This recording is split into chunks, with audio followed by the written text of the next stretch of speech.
The spring of 2013 was a very turbulent time at our place. I woke up every night with heart palpitations and shortness of breath. I would shoot up in my bed and gasp for air.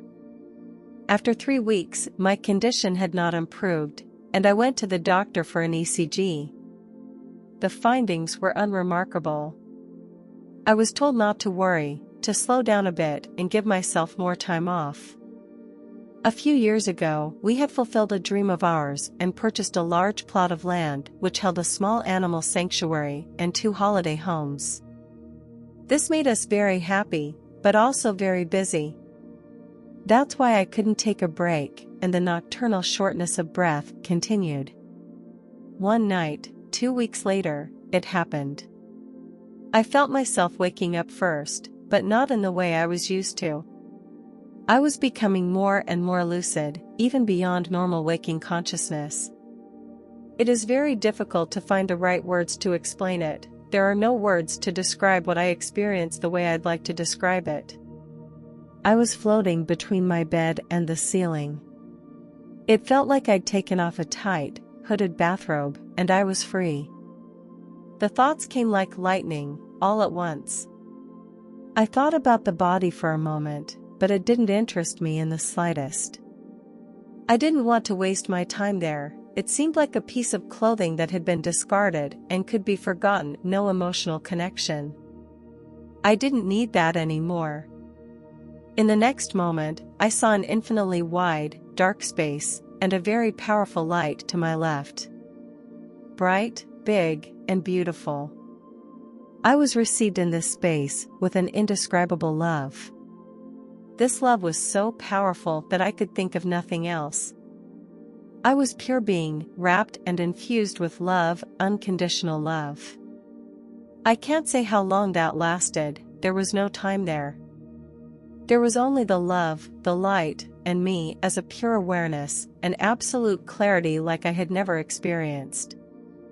Then I was right in front of the light. It wasn't just love, it was information, intelligence, and absolute knowledge. It could have answered any question, but I didn't have any. Everything was perfect, and at that moment I felt like I understood everything. The knowledge came in a single moment, like the blink of an eye. I felt I was at home again. And at the same moment I asked myself, startled, how could I have forgotten this? How could I forget who I am and where my home is? I was horrified for a moment. I realized how perfect everything is. There is an order in all things. And I realized how beautiful we all are, yes, all of us. It wasn't just me at that moment, everything was included. I didn't feel like I was dead, either. We go out of the body and find that we are more alive than ever. The light pulsed slightly, it was in motion, and delicate pastel colors stood out at its edge. It continued to envelop me with an unspeakable love. I had always thought that the greatest and strongest moment of love was the birth of my son, but this light put everything, absolutely everything, in the shade. Then I looked down at myself. I didn't have a body. I thought, where is my right hand? But immediately I realized that, originally, I did not have hands, or feet, or a body. And I didn't need those things, either. What I really am has no body. The memory is so powerful. Words cannot describe the overwhelming joy I was feeling. At the same time, I looked at many lives of mine, but not in detail. The lives were spaced farther apart than the lengths of lives themselves. I thought, that short is a life? Meanwhile, I perceived myself as energy, subtle and formless. I stretched out in all directions. It was an indescribable feeling of freedom and bliss. Then I touched the edge of the light and became light and loved myself. Nevertheless, I still felt like I was my own person. It's hard to describe now. In any case, I know that I never wanted to leave there. Words just aren't enough, you would have to look into my heart to understand it. Surprisingly, I was pulled back to my body. I knew that I had to go back there. It happened very slowly, little by little it got tight, and very dark. It was terrible. I was way too big for my body.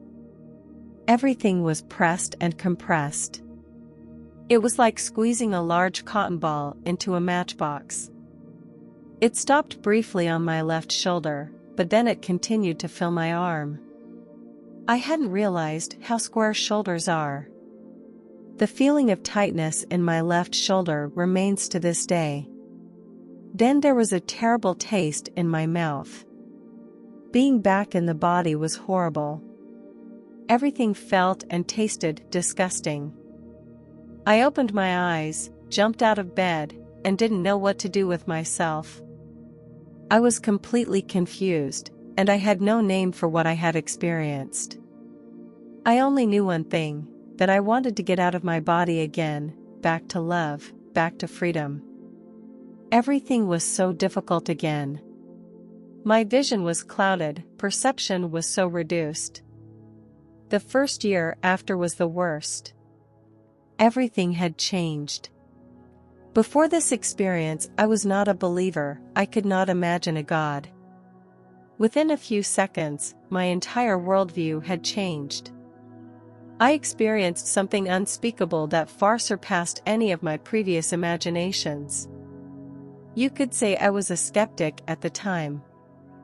I didn't know anything about near-death experiences, and I would have had a hard time understanding if someone had told me about them. That's why I can sympathize with skeptics. You can't convince a skeptic, but that's okay. I don't want to convince anyone today. Before this experience, I didn't want to talk about death, it scared me. I avoided the topic as much as possible. After this experience, though, I suddenly developed a desire to talk to others about what comes next. Today, I am no longer afraid of death itself, only of what dying might be like. I tried to tell others about my experience, but they looked at me in disbelief. Then I said nothing. But I had so much love and peace inside me, and it has remained to this day. Sometimes it feels like I could burst with love. The nocturnal shortness of breath has never returned. About a year later, I found a video on YouTube called Light and Love. I watched it and couldn't believe it. The man described exactly what I had experienced. I was incredibly relieved and no longer felt alone with my experience. Now I could search specifically for near-death experiences.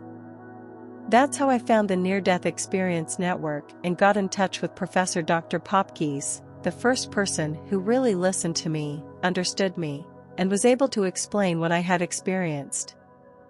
A few weeks later, I had another long conversation with Bernard Jacobi, which also helped a lot. But it took me years to integrate what I had experienced into my life. I used to be more over there than here. Today, I am grateful to be allowed to live, but this experience is still the biggest part of me.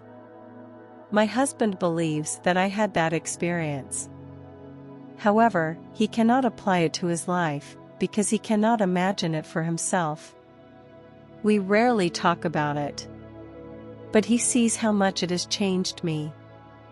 It started with TV programs. I could no longer watch anything with any kind of violence in it, and no news either. It all caused me too much pain. Even today it very often happens that I watch something on TV and feel a tear running down my cheek. I wasn't like that before. Material things have lost their meaning.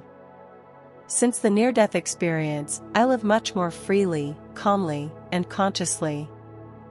I have also become much more forgiving, with myself, but especially with those around me. I forgive everything very quickly, and have apologized to many people for the mistakes of my own past. I admire every blossom and consciously stroke my animals, feeling every hair. Everything has become so incredibly precious because I have experienced for myself that these actions are only possible in and with the body. There are definitely many more changes that I am no longer even aware of myself. Later, I experienced an after-death contact with my father. I always called him Grandpa. I got used to it because my son, his grandson, called him that.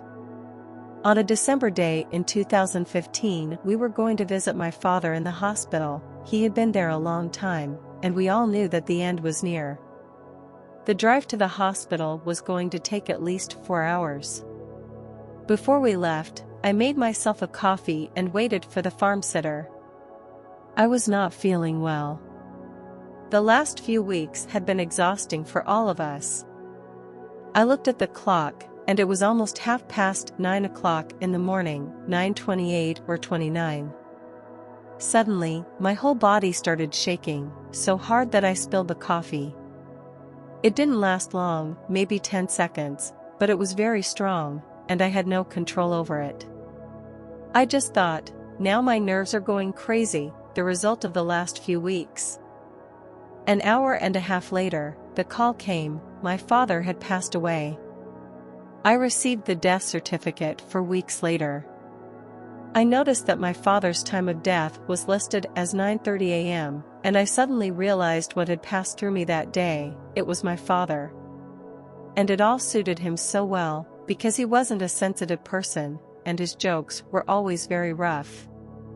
My father didn't believe in anything, certainly not in eternal consciousness.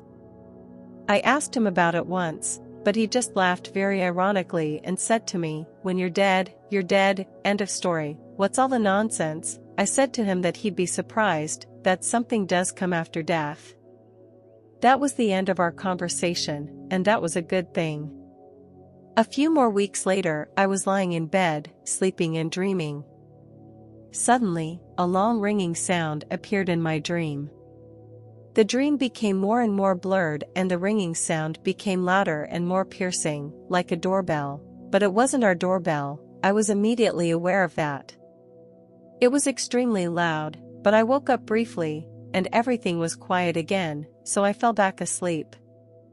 The next morning, my left ear hurt a little, so the sound wasn't just in my imagination. I immediately thought of my father. The rough joke suited him. My ear hurt. I said loudly, "Grandpa, if that was you, that wasn't nice, please don't do that again." With that, I left the matter behind me. The next night, I slept and dreamed again. I heard the same ringing sound again, very clearly, but this time it was quiet and pleasant.